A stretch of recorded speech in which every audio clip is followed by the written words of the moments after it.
So my last vlog that I did, it's been a little while since I did that one, even though it went live like last Wednesday, or technically this Wednesday as of the recording of this.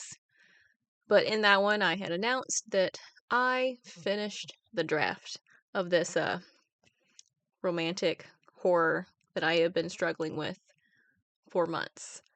I finished it. I finished the draft. I felt very good about the draft. I still feel very good about the draft, but it is done. And I didn't know at the time that I did my last vlog, I didn't know like what project I was going to work on next because I have several that I'm juggling. In my last vlog that I did, I announced that I had finished the draft of this romantic horror that I have been struggling with. It's also been a day, okay? It's been a day. My words aren't wording too good right now, but I had announced that I had finished the draft of this romantic horror. That was May 11th. I wrote it down so I would know the date when I got here. It wasn't just, that vlog went live on May 27th. That's just to give you an idea of how much time has passed since I recorded that vlog, since I finished that draft, because I have spent the last several weeks not doing a whole lot. I I don't want to call it burnout because a burnout doesn't really seem like what I'm in. It's more of like a weird writing limbo. I'm also in kind of a weird reading limbo where I'm just not really feeling anything that I'm reading. I'm enjoying several books right now. It's not, none of them are the stay up till 3 a.m. to finish kind of books, which doesn't mean they're bad. And I could have, if it was a different time period in my life, I might have absolutely loved them. Who knows? But I thought I would jump into like book 5 of this fantasy series that I'm also progressively working on. The weekend after that I finished the draft of the romantic horror, I opened book 5. I did, I think, maybe 3 or 4 chapters. Wasn't a lot for like a writing session for me, but I wasn't feeling the writing mojo. It just wasn't there. I'm still comfortable with the draft that I finished of the romantic horror. I am comfortable with the draft, and I have since gone back in and I am just past the midpoint in this new edit that I'm doing, and I am comfortable saying this edit may be the last edit before I go find an editor to take another look at it. Well, that's what I was gonna do that. I had kind of like looked through like Readsy for editors, but I just haven't gone any further than that. I made a list of like the 5 that I thought I would reach out to, but I haven't gone any further than that. Didn't have time today. It was a busy day. Day after holiday in healthcare. It's never it's never an easy day. It's always just like everyone that would have come in on Monday also came in on Tuesday. So it was just busier than normal. Not in like a way, but in just like a more people busy way, if that makes sense. Probably doesn't, it's fine. What I'm doing right now on this romantic horror, I'm not changing anything. I am going through and I am, one, trimming like extra words that don't really add anything. I am cleaning up some of the descriptions. I would really like to cut it down to 90,000 words because the draft that I finished with, I think, was at 99,000 words, and I really wanted it cut off, at least like 10,000 or 9,000 words. And I have done very well. Like, I'm at the midpoint, and I think it's sitting just over 96,000 and some change. So I can definitely like find things to get rid of. That's not a big deal. I have found it it's easier to overwrite and then go back and edit out words you don't need than realize you have underwritten and then go back and try to find that flow with the story again. I've done both of them, and overwriting is definitely easier for me. I've gone back and forth between like what I want to do with this romantic horror because it's not something that my small press handles. Like, they don't do horror. I can do essentially whatever I want with this novel. And it's been 10 years since I self published, so it's a whole different game now. And there's a lot more resources out there, so I could self publish it if I wanted to, or I could attempt the traditional query trenches again. And I've gone back and forth between if I want to go indie with this book or if I want to attempt the traditional publishing route. Because neither path is easy, okay? Neither path has a clear path forward. They both have obstacles. They just have slightly different obstacles. And I've been trying to like list like the pros and cons of like each one.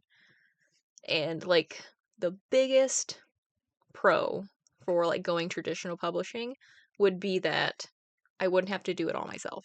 Someone else would handle the editing, they would handle the cover design, and like I wouldn't have to go find those people myself. Like that is the biggest plus sign for traditional publishing is somebody else does all the work.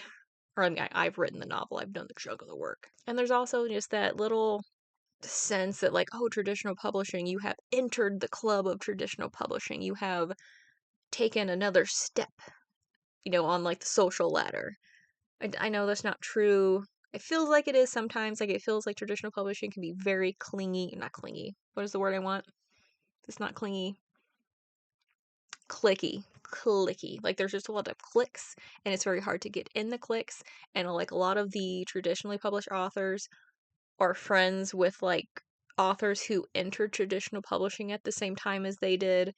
And I'm terrible at making friends anyway, so that'd be I don't know how I feel about that. That's like one of those things that just gives me anxiety. And like trying to like sell my book to people and like being pressured to sell a certain amount of copies, and if I don't, then am I a failure? What if my book dies on submission? Then what do I do? What if they want a 3-book deal and I only have one romantic horror? Then I gotta find 2 more romantic horrors. These are the things that I think about when my brain doesn't have anything else to focus on. The biggest pro of indie publishing is, of course, I have complete creative control, which sounds counterintuitive to my what I said about traditional publishing and someone else does everything. But like for your cover example, you don't necessarily have a say so in what cover goes on your book. If I go the indie route, I have complete control over who does it, the style of it, the font, I have complete control. I also control the price. Because some of these ebooks that are like $20 for like a book that's going to take you an afternoon to read sounds absolutely just bonkers to me. Like, I remember I was on my shelf. I was doing something on my bookshelf and I found my copy of The Hunger Games. I bought it at Sam's Club for $15. The sequel with the blue one, whatever that one, no, the middle one, whatever the middle one is, I bought it for $12, also at Sam's Club.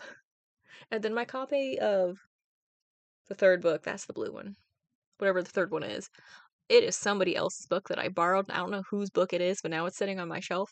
So I apologize to that person, whoever they are, that I took their copy of that book to read and never gave it back. I feel a little bad, but like not bad enough to like ask all my friends if I stole their copy of Mockingjay. Is that book 2? Mockingjay? Book 3? Whatever.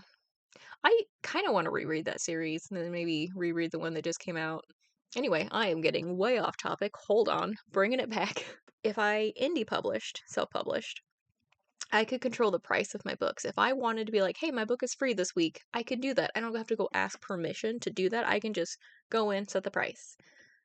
And then I could really take a leisurely approach to like marketing, kind of like I'm doing now. Like I'm selling books. I'm not selling tremendous amounts of books, but I'm constantly selling some books.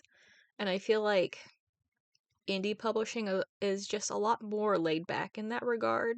Like if you don't have a big launch or like a lot of pre-orders, like it's okay. Like your book can still sell as you go.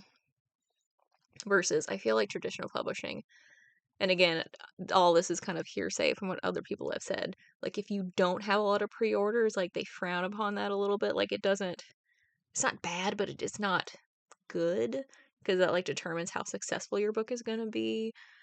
Then if your book doesn't do like a big splash in the first week, like I don't know, there's just a lot of different stressors associated with traditional publishing that I don't know how to navigate and they stress me out. And a part of me just wants to like go the traditional route just to like experience it, to see the differences so that one day I can, if I'm teaching a class on writing or doing one of these vlog type things, I can be like, this is, self-publishing. This is my experience, and this is traditional publishing, and this is my experience. So that way I have that experience of like things that happen, just to have the experience. So I don't know what I'm gonna do with it. Because romantic horror is up and coming. Like there's more books being published kind of in that genre.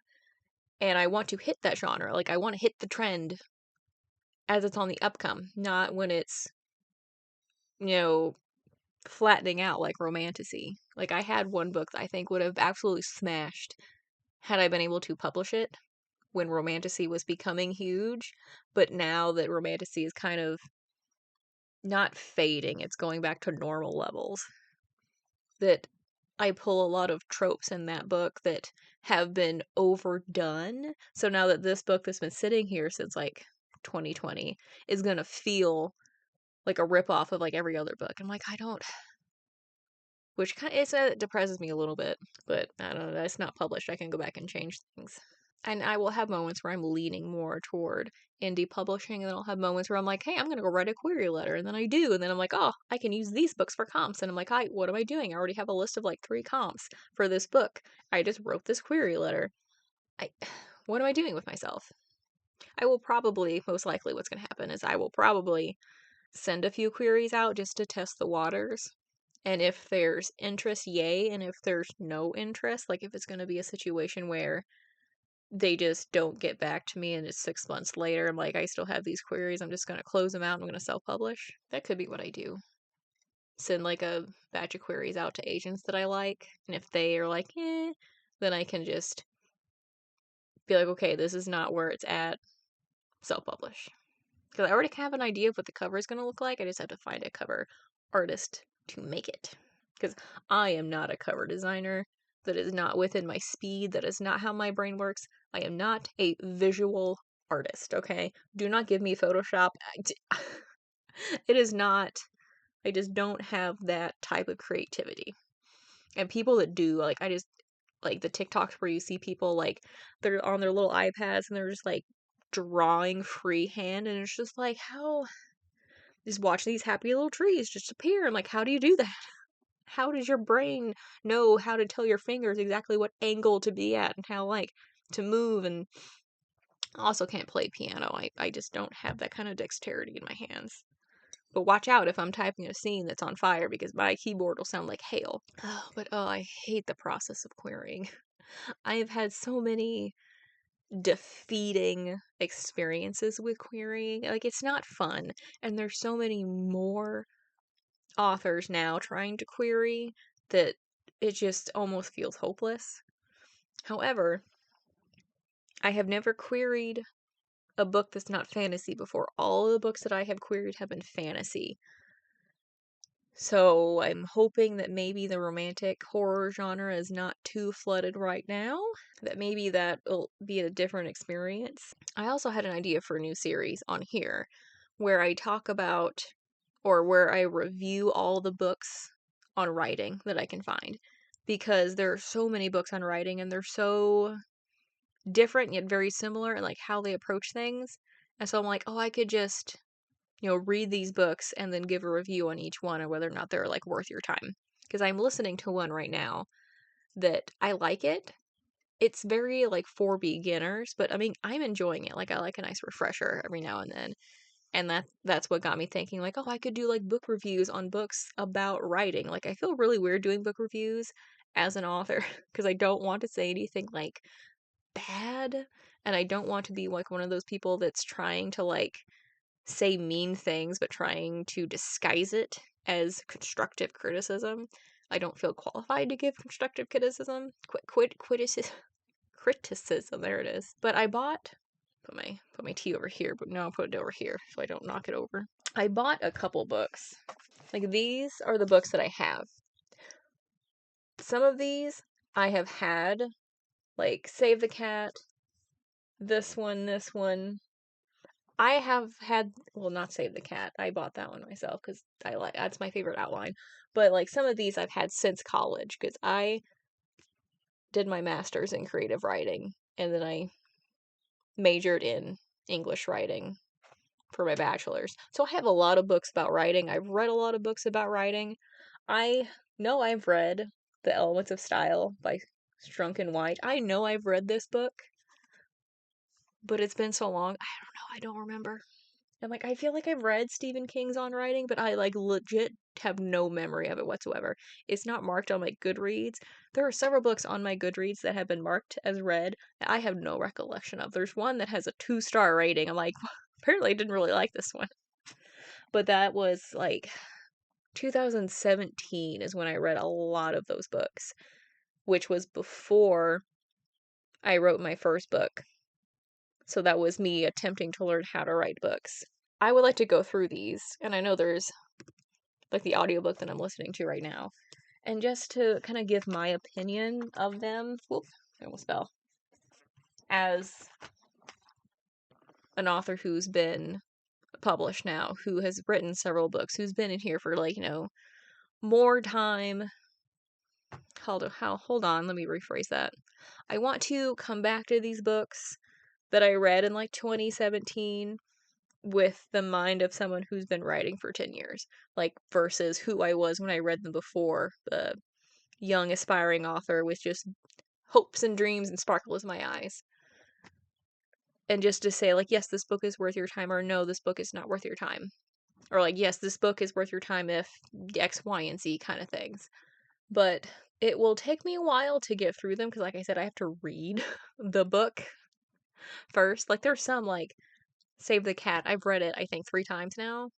Because I know I read it as a library book, and then I bought a copy for myself. Bird by Bird, never read it. But it gets quoted a lot in other things, so I would like to get in and actually read it for myself. And I have very good memories of this book.